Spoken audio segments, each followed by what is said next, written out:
इसीलिए तुमको वो बल अथवा वो ताकत आ नहीं सकती है कि तुम्हारे सदा सुख के जो आपसी के रिलेशन है मनुष्यों का आपस का, वो तुम्हारे सदा सुख के कैसे रहे, वो रह नहीं सकते। इसीलिए बाप कहती है अभी पहले तो मेरे से रिलेशन जोड़ो, मेरे से जोड़ो तो मेरे से तुमको ताकत मिलेंगी।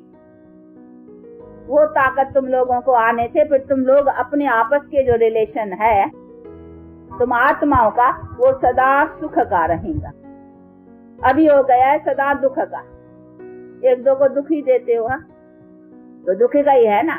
देखो अकाले मरना, शरीर का रोग होना, देखो स्त्री को कुछ होगा, क्या पति को दुख नहीं होगा? पति को कुछ होगा, स्त्री को नहीं। तो ये तो है ही दुख के कारण ना।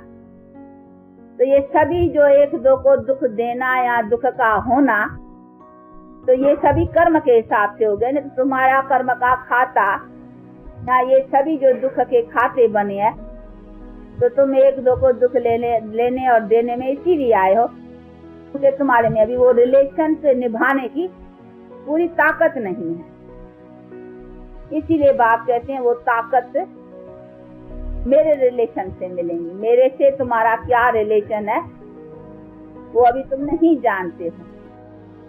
तो जब तक उस चीज को नहीं जानो और उस चीज के रिलेशन में ना आओ, तब तक तुम्हारे भी जो रिलेशन है ना उसमें अभी वो ताकत नहीं है जो एक दो से सुख का बल ले सको। दुख ही देने की बातें आती हैं। इसीलिए बाप कहते हैं अभी मेरे से रखो, तो फिर तुम्हारे संबंध भी जो है ना वो सदा सुख के रहेंगे।